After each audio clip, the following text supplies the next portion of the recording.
Assalamualaikum warahmatullahi wabarakatuh. Perkenalkan, nama saya Wendy Ramansyah, NIM 18086312. Nah, kali ini saya akan mempresentasikan uh, itu tentang komunikasi dan public relation. Mata kuliah public relation.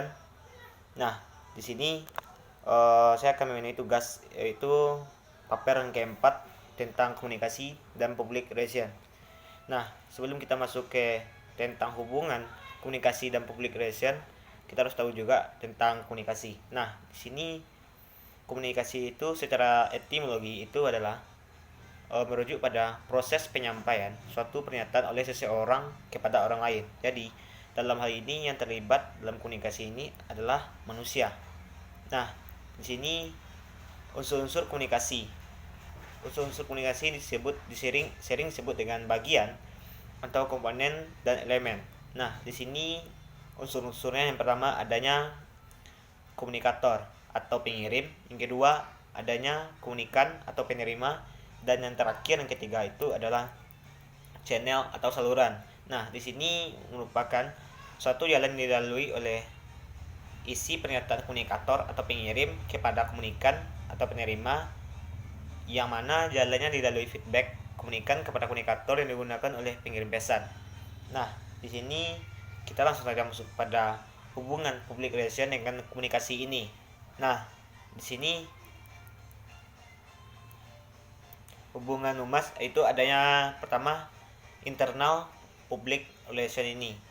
Nah, di sini tujuan adanya hubungan ini untuk mempererat hubungan antara pimpinan dan karyawan atau bawahan, majikan dan buruh, antara sesama pegawai dalam public intern, sehingga akan menimbulkan kegairahan atau semangat dalam bekerja. Nah, hal ini dapat ditempuh melalui komunikasi yang berkesinambungan atau searah. Nah, di sini internal public relation terbagi dua, hubungan dengan karyawan, yang keduanya hubungan dengan pemegang saham. Nah, hubungan dengan karyawan itu hubungan dengan sesama pekerja, baik pekerja halus berpakaian bersih maupun para pekerja kasar. Nah, di sini yang kedua hubungan dengan pemegang saham. Nah, di sini haruslah digalang sebaik mungkin karena pemegang saham memberi modal untuk sebuah perusahaan, dan modal merupakan salah satu faktor yang sharing dan terpenting bagi suatu organisasi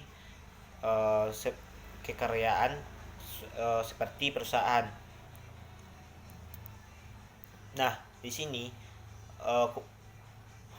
komunikasi ini dengan para pemegang saham dapat dilakukan dengan berbagai cara, antara lain yang pertama menyatakan selamat kepada pemegang saham yang baru adalah anggota baru dalam kekeluargaan perusahaan, karena itu patut diberi ucapan selamat dalam lingkungan keluarga besar. Yang kedua, memberi laporan, yaitu kewajiban manajer pula untuk memberikan laporan pada para pemegang saham mengenai perkembangan perusahaan. Yang ketiga, mengirimkan majalah organisasi. Majalah organisasi yang diterbitkan oleh perusahaan merupakan medium yang baik untuk membina hubungan yang harmonis dengan para pemegang saham.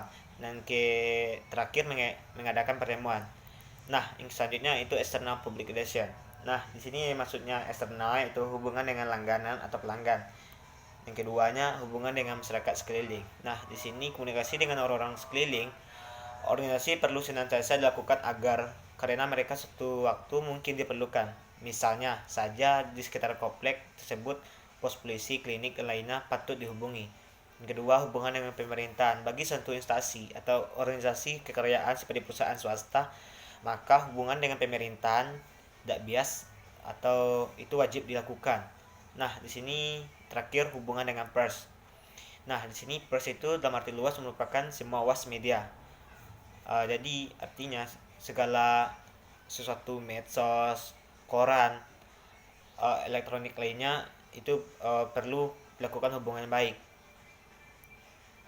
Nah, mungkin itulah komunikasi dalam public relation. Banyak kurangnya saya mohon maaf. Assalamualaikum warahmatullahi wabarakatuh.